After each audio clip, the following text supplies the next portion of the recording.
Yan, solo guys, what's up and welcome back to our YouTube channel. So for today's video, may binili nga po tayo sa may Aura Share. Ayan, suking-sukin na tayo ng Aura Share, baka naman. Pero yun na nga, yun na natin papakita yung pagbubukas. Ayan, medyo sinortcut na natin. Ito nga po yung binili natin, yung Storm nila, yung medyo bagong labas nga po ng Aura Share na fan. Hindi po yun nakaduktong sa kanya kasi yung nakaduktong na panalunan ko lang po sa may live nila. So pag bumili kayo niyan, pwede rin kayong manalo nun pag nagpaparaffle sila. So bibigay ko yung link down below para baka sakali, 'di ba, manalo din kayo, and marami silang mga paraffle din bukod pa diyan. So yan, bago ang lahat, ito po yung freebie lang naman yan, ano? Yung mini fan nila. So kung makikita nyo nga, meron na rin siyang charging port. Ayan, tapos yung ID lace, hindi basta parang ID lace siya.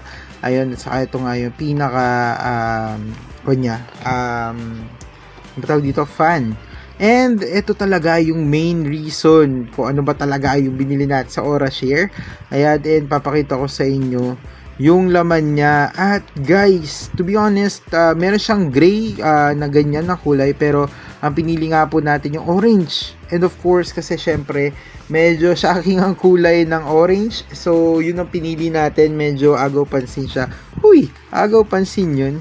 Pero yun na nga guys, yan nga po yung napili natin. And kung makikita nyo nga po, premium nga po ang itsura niya. And of course, ayan, mamaya explain sa inyo paano nga babuksan to. Pero syempre, tignan muna natin kung gumagana nga ba siya. Ayan, medyo ayaw kasi meron palang pinipindot sa may likod. I mean, ini-slide, hindi pala pinipindot. Ayan, so tignan naman natin sa may likod niya. Ito again yung sa may, wait lang. Ayan, ito yung off. Ayan, kailangan, ito yung pinaka-lock niya eh. So, hindi siya gagana kahit pindot-pindutin mo yan hanggat naka-off to. So, kailangan i-on mo muna siya. Ayan, parang safety lock siya. So, ito naman ngayon yung 1, ayan, 2, 3, and 4. Tapos, yung ika-5 niya, yun yung off. Ayan, and then, this one is yung light niya. Ayan, ayan. So, dalawa lang. And pag pangatlo, ayan, patay na rin siya. And dun din mismo kung saan pinipindot, dun lang din mismo mag-off yun. And ito yung timer guys, yung pangatlo. And ito naman yung sa may display na pinapakita ko nga sa inyo kanina. And again, kung titignan nyo nga yung pinakalikod nga niya guys, ayan, yung on and off, yung lock, ayan, ito ay para po sa charging. Kung gusto nyo mag-charge ng cellphone, no, low bat na yung cellphone nyo at walang kuryente sa inyo, pwede nyo rin siyang gamitin na power bank. So, meron siyang capacity na mag-charge ng cellphone nyo kasi 20,000 mayan guys. And again, Type-C po yung kanyang chargean. So, dito nyo i-charge yung inyong fan. Ayan, and meron na rin siyang libre. Ito na yung libre niya. So here, mahaba-haba na rin yan guys. At meron din siyang remote. Ayan, so kung makikita nyo, gagamitin natin yan. Pero ito muna, papakita ko lang din sa inyo, meron din siyang manual.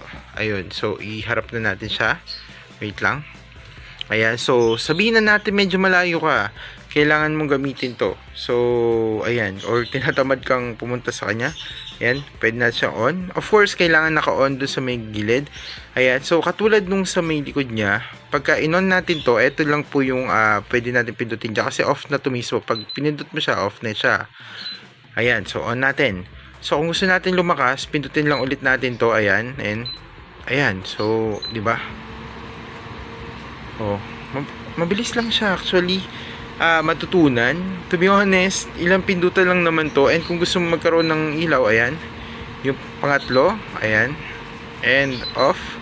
And yung timer naman, ayan, so 1 hour, 2 hours, 4 hour, and 6 hours, and 8 hours, ayan.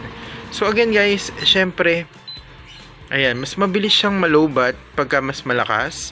Pero 20,000 mayan, so medyo matagal talaga ang gamitan nga po natin ito. Ayan, so yan nga po yung charge niya at nitong Aura Share natin. And guys, gustong-gusto din ni mama, kasi kay mama talaga to.